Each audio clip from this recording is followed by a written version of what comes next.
Hello, friends, and welcome back to Malicious Compliance Stories.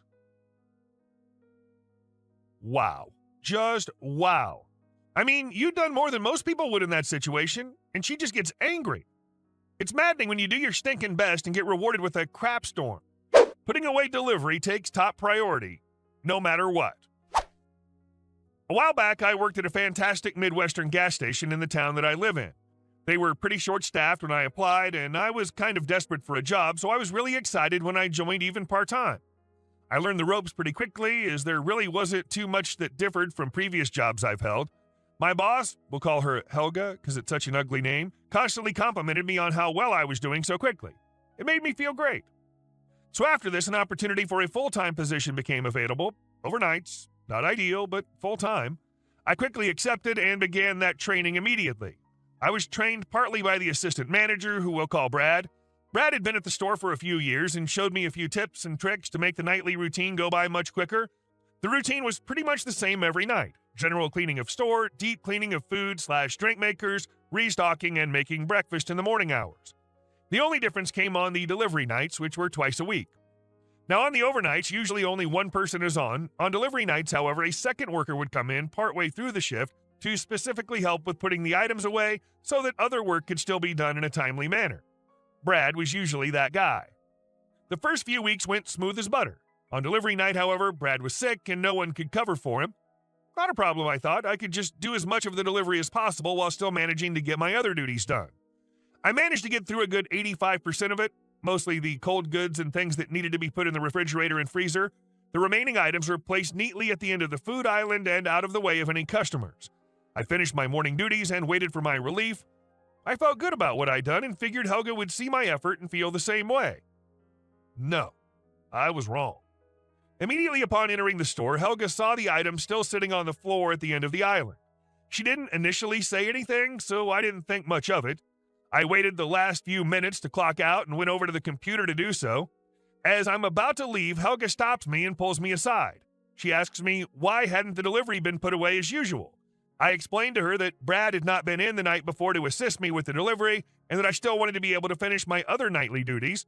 So I did what I thought was necessary and then I moved on.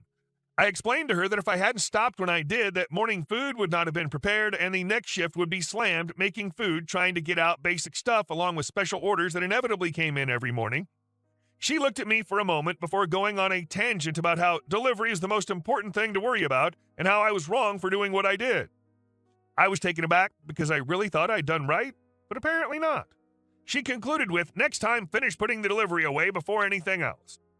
Cue malicious compliance. I had to wait about a month or so before I could actually act on this, unfortunately. My boss felt it unnecessary to have a second person helping on deliveries anymore. I couldn't give you the slightest reason as to why, but my time had come. On a nice Thursday night, the delivery arrived approximately 2 hours late. I completed my other duties that could be done prior to delivery. After it was offloaded from the truck, I immediately began working on putting it all away. Backstory to this specific delivery: we had some electrical issues prior, which ruined some product and some back ordering as well, which to those that don't know means that some items weren't able to come on the previous truck due to stock issues in the warehouses. So this delivery was huge, like almost twice as many boxes as a usual delivery. But this is priority, so I focused on it. It was about 20 minutes or so before the shift exchange when I finally got finished putting this stuff away, approximately 6 hours from start. But I got it all put away. I was happy. There was one problem. Breakfast wasn't made and nothing was prepped for the Friday sale we have every Friday for pizza. Usually I would have had 10 or so pizzas prepared for the next shift so they can just whip them into the oven and start on other things. I also usually had the breakfast area full of fresh sandwiches and whatnot, but not today. Shift change happens and Helga walks in with a smile on her face. She notices that this time there are no boxes on the end of the island and seems ecstatic. Until she walks a little further down the line and notices that there's not food in the warmer. She then goes to the kitchen to look in the fridge and notices there are no pizzas prepared. Her face turned a shade of red I've never seen before, and she immediately returned to the front and called me back. I complied and walked to the back with her, fully knowing what was about to come. She exploded at me, asking why there was no food prepared and that today is a busy day and that she wasn't going to stand for this kind of laziness. I let her finish her rant before I answered. Well, the delivery was a bit bigger this time because of all the extra stuff, and honestly, I'm surprised I got it done. but I got it done because that's what you told me to do. I wish Brad would have been here to help. This delivery was huge. I clocked out after a few more minutes of her again telling me I was wrong and all that, yada yada. I really didn't care to continue the conversation, and I knew I'd made my point. I came back a couple hours later to buy some things for home. The poor kitchen staff were still struggling to get enough food out to satiate the morning crowd, but at least the delivery was put away. Never do 85% of a two-person job yourself. Always do 50%. Otherwise, boss thinks you can do the work of two people, which sounds like what happened here. And our second story, the stands. I worked as a bouncer for several years while putting myself through uni. Excellent gig for a student, really, because it's mostly weekends and evenings. Nobody will call you to catch a shift because Carol called in sick again, and so on. The problem, of course, is that on Friday and Saturday nights, as well as events happening in the middle of the week, my job was to stand still outside a pub's door for 6 hours straight, and this went on for years. This led to me developing the stance, which is what allows you to just stand around and loiter for hours on end. If you want to see the stance, just look at anyone who does that kind of stuff for a living and you'll see what I mean. Feet planted about shoulders breadth apart, knees not locked, and often with thumbs hooked in a belt loop or a pocket. Another problem, of course, is that my hair started departing when I was still in my mid-20s, so instead of desperate measures to try and conceal my scalp, I buzz cut on a bi-weekly basis. I also have a beard on my mug, but during summers when it gets too hot to keep a full beard, it usually gets cropped down to a goatee. I quit smoking in 2011, but sometimes when I drink, I give in to the urge for a cig. I've made it a routine to habitually quit smoking again after a night out. No stress.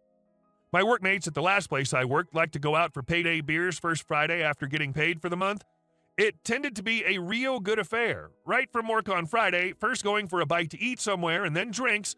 When I got there, the guys already had a regular haunt, which was a favorite because it would open at 4 in the afternoon, so we would be practically guaranteed to get a table. First time I joined them for this affair, I almost got into trouble. I was hanging around, minding my own business, when a couple of student girls came pitter-pattering up to me, showing me their ID. I just laughed and told them to go on in. I don't even work here. Another gaggle of girls just rounding the corner sees the wee one showing me their IDs before going in, so I barely get a drag of my cig before I have a new bouquet of IDs presented to me. By now, one of the bartenders has seen what's going on and comes rushing out. "The F kind of act are you trying to pull here?" I try to calmly explain to him that I never asked to see any ID and was just trying to have my cig, but had them shoved up in my face. But as I'm midway through explaining things to him, 3 first-years come up to the door and without a word flips out IDs to me. I just shrug, nothing I can do about it, I suppose. The bartender grudgingly accepts and calms down. Throughout early evening, this kept being a problem every time I went out for a cig until the actual bouncer employed by the place showed up at 8. Of course, both being veterans of the same crap, we got to talk rather quickly and ended up trading plenty of war stories. As I said, the guys I worked with had made it our regular place for payday beers before I even arrived. We still kept it that way for as long as I worked there. But the a-holes at the bar couldn't help themselves. Smart butts as they were. About 3 months after the first incident, I'm headed out the door to have a cig when one of the girls at the bar comes after me out the door and with a crap-eating grin on her face presents me with a lanyard with a laminated tag on it that says, "I don't work here," and tells me to come fetch it from the bar when I go on smoke breaks. That's good thinking. Funnily, you standing there probably kept away some people who didn't have ID. And our next story. When relatives expect free vacations. I have a condo at a resort in a popular vacation spot. I run it as a business. The resort rents it out for me as if it's part of their hotel and keeps a percentage. I bought it during the last recession. It was cheap. I'm not rich, with extra homes just lying around, not being used. It's extra income, and I depend on it because I'm an IT contractor, so I'm unemployed for at least a month a year on average. The income is necessary. Importantly, to have it count as a business, not a home, I can't use it for more than a few days a year. This year, I let my sister have all my personal use days as an anniversary gift. In comes another relative, Mandy, who found out from my sister that I let her use the property as a 25th anniversary for free. Mandy called me up today to let me know she's taking her family on a vacation and wants to use my condo. I told her she can book it through Verbo, and I gave her a discount code, which is my standard family discount. My family discount basically discounts it to the point I make nothing from the rental after fees to the resort. I text her a link to the property and tell her how to book with the coupon. She starts asking if it was available, and I told her I didn't know, she'd have to check Vrbo. She asks how much. Again, I didn't know off the top of my head because I don't set the price, the resort does based on demand. She starts to get heated and says I'm not being helpful, and I told her I can't do anything myself. If I wanted to use it myself, I'd have to book it the same way. She calls back and tells me it won't let her book. I hop on Vrbo and check, and it says it's not available for those dates. One of the days is already booked.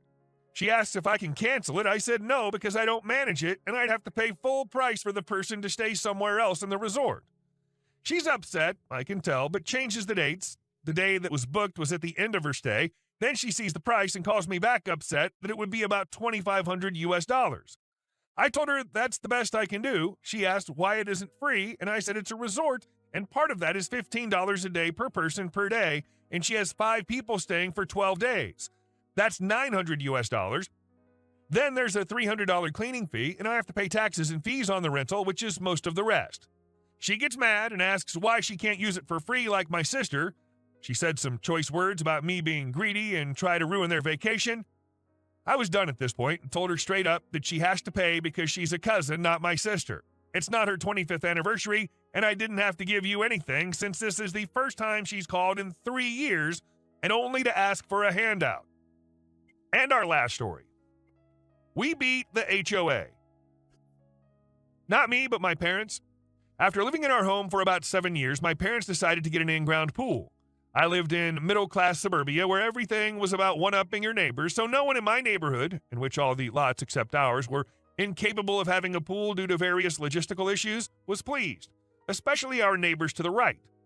Our neighbors, you see, wouldn't even let their kids play on the grass. They were the most pretentious about this kind of thing, and as such had populated the HOA board with them and their friends years prior. Now, not really serving any purpose, the HOA had decided years prior to have a yearly potluck picnic for the community. Every year they'd get more elaborate, too. One year there was a DJ, the next year a DJ in a bounce house, and so on. This plays a role later on. Anyways, we get this pool, and our neighbors to the right hate it. So all of a sudden, the HOA sues us, accusing us of placing the fence for the pool on our neighbor's property. It was about 10 feet from their property, and there was a row of trees between the fence and the property line, which had been there for years with no issue. So I'm still puzzled as to where they felt they were going with the lawsuit. Long story short, we countersued and won big time. Coincidentally, the yearly picnic stopped, and 15 years later still haven't come back. Turns out, between the legal fees and money awarded to us, they still can't afford it. Hey guys, thank you all for watching the video. I'll see you in the next one.